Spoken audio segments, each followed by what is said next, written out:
to make us confident that they definitely know what they're doing, especially if you're sensitive to the beta-myrcene. That is how cannabis was extremified. Cannabis wasn't immune to the inherent extremification of the illicit sativa. I'm talking about your average users who would go by to legalize cannabis in the way that's going on right now. State by state, both on MDMA, back in the 70s, for example, a heightened risk associated with the production of, delivery of, and use of validation towards the validity of the therapeutic of psilocybin in current society right now. If that's a theory out there from anybody else, but that is the transmission of THC across the blood-brain barrier.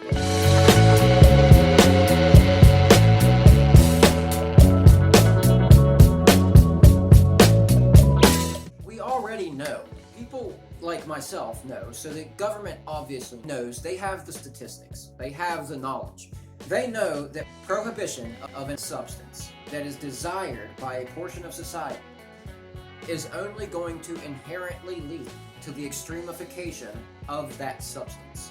And that's an inherent process to the making of anything illicit that is desired by society. It's going to be gotten because it's illicit and because there's a heightened risk associated with the production of, delivery of, and use of that thing. It becomes a stronger version of what it was prior to the prohibition of said substance. We see it with alcohol being turned into moonshine. We see it with K2 spice being made into something that resembles more like methamphetamine in users. You see it even in cannabis. Cannabis became highly hybridized. In addition to that, because of the disaffinity, if you will, for the aromatic presentation and the aesthetic presentation of Mexican brickpack, which was largely indica leaning, the US market tended towards a sativa. I'm not talking about your educated stoners that know the difference between indica and sativa. I'm just talking about your average users who would go buy a bag of cannabis and smell it, and when it smelled like indica, they thought it was trash. Trust me, it happened a lot. Everybody wanted the skunk smell, skunky, sativa smell. So what that did was beta-myrcene. I've talked about this in other videos, just real quick. Beta-myrcene is present in about 50% of cannabis. When you have indica and sativa together, that 50% is even higher. So the chances of having a myrcene dominant plant is very, very high.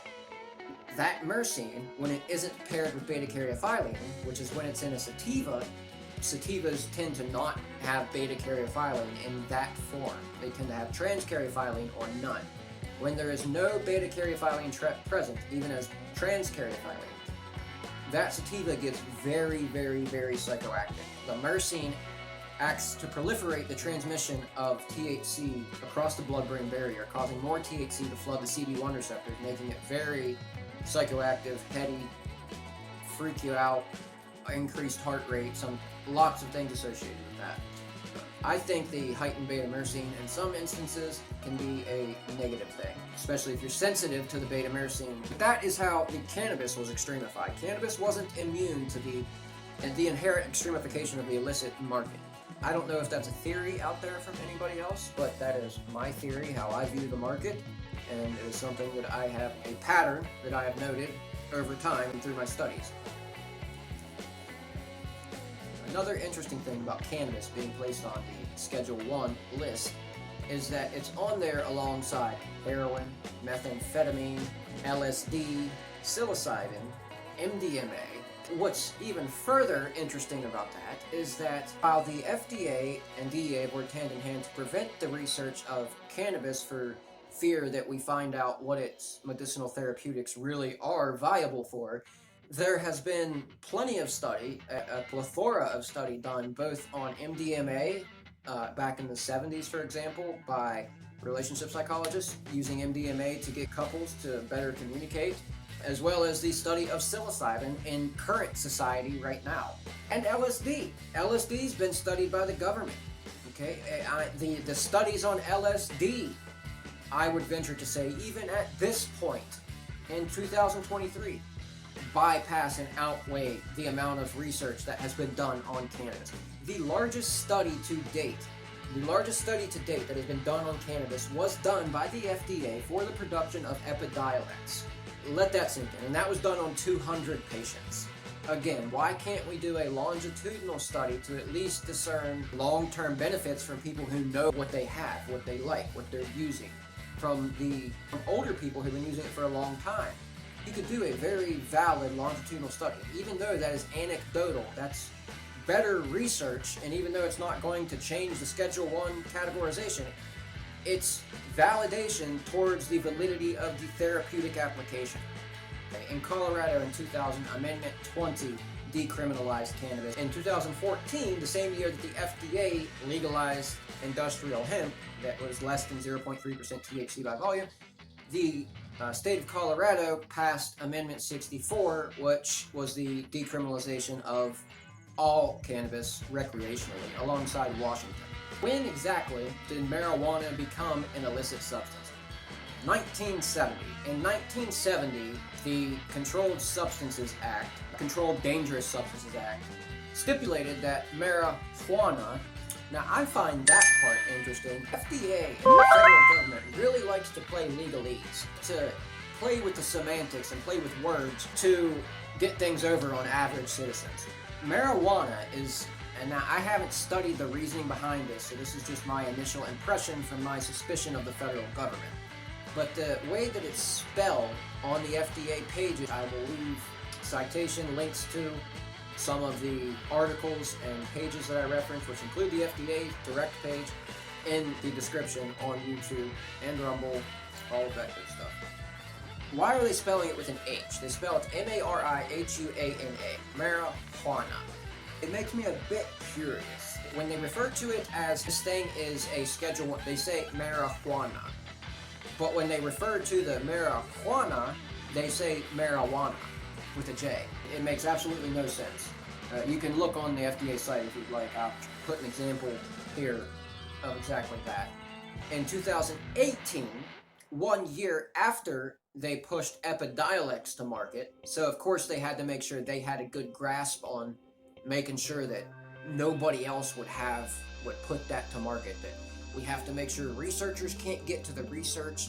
We have to at least get this Epidiolex and get control of the CBD portion of this, so then we can claim patent over that part. The whole thinking behind it is absurd. But in 2018, the Hemp Act was passed, which said that hemp became essentially like other crops that farmers farm, except for the fact that you can't use it like other crops that farmers farm. Important thing, 2018, the Farm Bill was passed.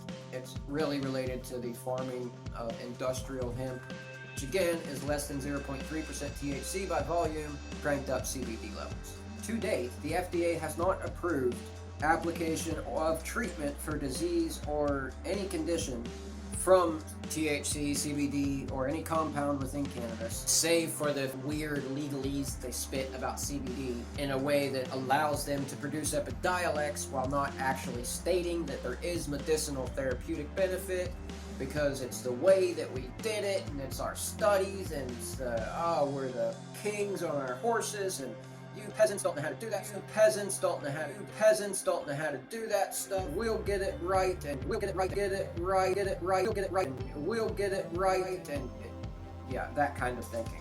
Meanwhile, cannabis in the States is still, for example, in my state of Maryland, we're supposed to be allowed to grow 2 plants as of July 1st.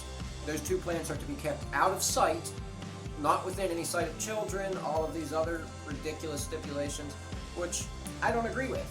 I believe that if corporations that are multi-billion-dollar corporations that move into my state where I voted yes on cannabis, or we voted yes on cannabis, and we were told that this would be a different kind of market, that this would be a different kind of deal, that it would be jobs for the people who usually didn't have jobs for the people who advocated for cannabis when advocating for cannabis wasn't the thing to do, those people would be part of this market.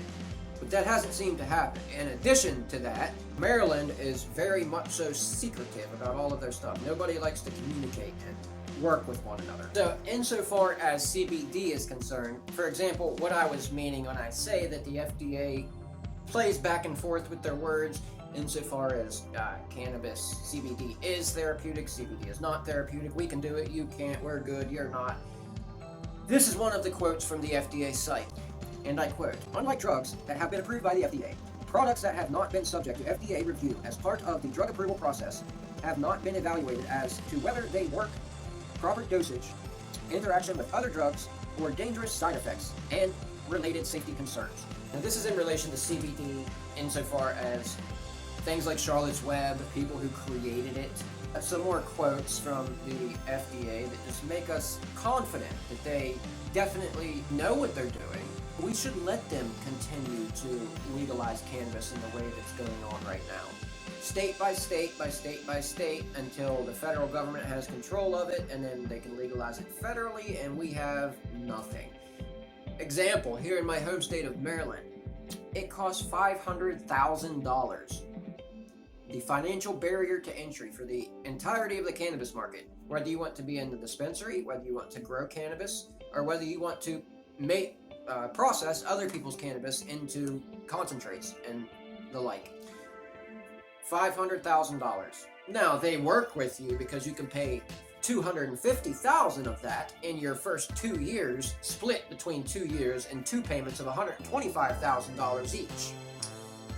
Just to file your initial application in Maryland for any of it, it's $5,000. Millions and millions and millions of dollars being made. Yet, extraction technicians get paid $17. That's what I was paid as an extraction technician, $17 an hour. Bud tenders get paid $13 and $14 an hour.